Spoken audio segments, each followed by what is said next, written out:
시청자 여러분 안녕하십니까? 효놀TV의 효놀입니다. 우리 구주 예수님의 이름으로 문안을 드리겠습니다. 때는 바야흐로 이제 겨울입니다.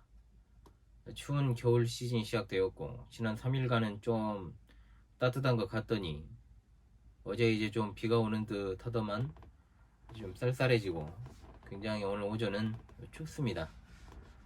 우리 마음도 얼어붙지 않고 하나님을 향한 뜨거운 사랑으로 활활 불타오르는 귀한 은혜가 있으시기를 간절히 바랍니다. 자, 칭의론에 대해서 계속해서 이어서 공부를 하도록 하겠습니다. 오늘 이 시간에는 이제 칭의의 특징과 그리고 간략하게 칭의와 성화의 관계에 대해서 살펴보도록 하겠습니다. 칭의의 특징은 네 가지로 정리를 하겠습니다. 첫째로 칭의는 중생과 같이 단회적인 사역이죠. 그리고 반복되지 않고 인간의 어떤 의지적인 노력으로 이루어지는 것이 아니다. 칭의는 중요한 것이 이제 그리스도의 의의 전가를 받은 것으로 법적으로 이제 의인이라고 하는 신분의 변화를 통하여서 양자의 권리를 획득하게 되는 것을 말합니다. 이 양자는 이제 칭의에 이어서 이제 공부하게 될 것인데요.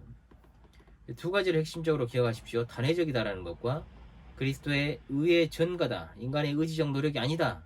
라는 것이 굉장히 핵심 포인트가 되겠습니다. 이것이 바로 첫 번째 특징이 되겠습니다. 두 번째입니다.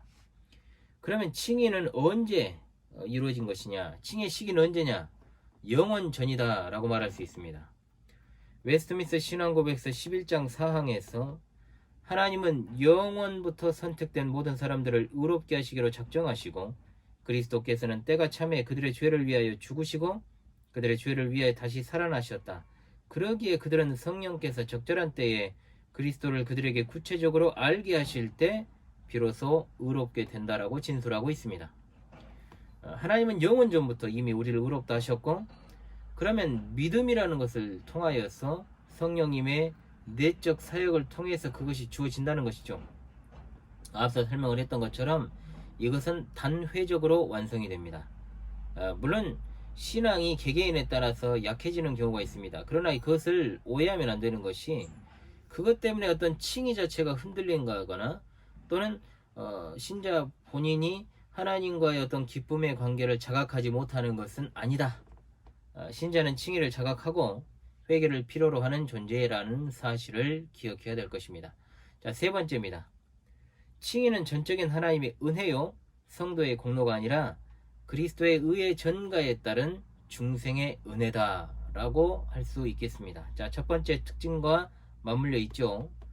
물론 이제 구원의 사정 전체가 하나님의 전적인 은혜의 사역에 의한 것이지만 칭의는 보다 특별한 은혜의 성격 그리고 보다 독특한 성격을 가지고 있다는 것을 우리가 기억을 해야 됩니다.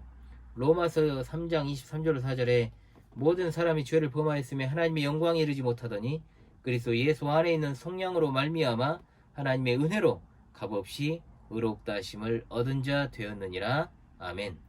자, 네 번째 특징을 살펴보죠. 칭의는 선언적 성격을 갖는다라는 것을 꼭 명심하시기를 바랍니다.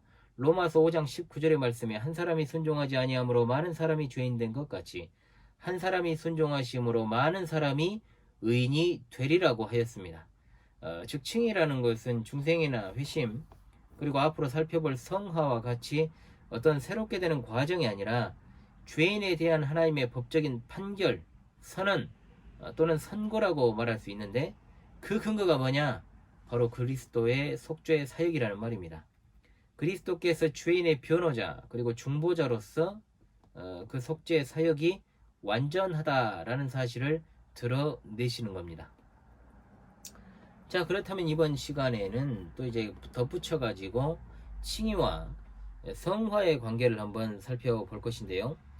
자, 성화는 분명 칭의와 밀접하게 관련이 되어 있습니다. 그러나 엄밀하게 따져서 구분을 해야 됩니다. 왜냐? 칭의는 순간적이고 단회적이라고 그랬습니다. 그러나 성화는 분명히 점진적이면서 동시에 결정적인 특징을 가지고 있다. 즉 칭의라는 것은 양분되어 있습니다. 뭐냐? 칭의가 되었느냐, 칭의가 되지 않았느냐 이렇게 구별이 된다는 것이죠. 성화, 칭의 모두 다 그리스도의 공로에 기반을 두고 있지만 성부 하나님께서 죄인을 의롭다 선언하시고 성령 하나님은 죄인을 성화시킨다 라고 우리가 공부를 했지 않습니까?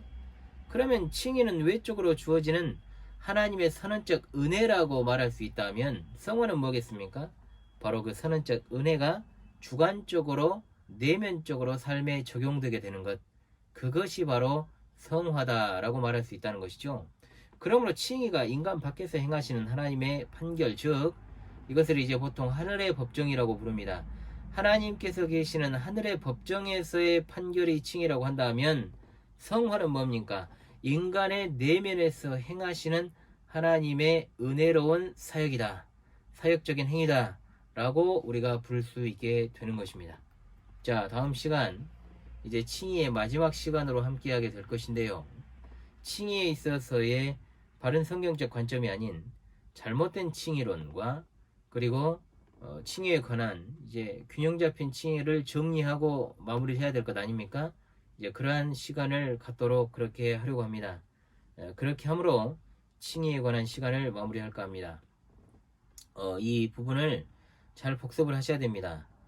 교과서 내용에만 얽매이지 마시고 잘 이해를 하시고 다음 시간에 꼭 만나 뵙도록 하겠습니다. 꼭 복습을 해 주시기를 간절히 간곡히 부탁을 드립니다. 나를 구원하신 하나님의 은혜를 참으로 감사합니다. 할렐루야, 아멘.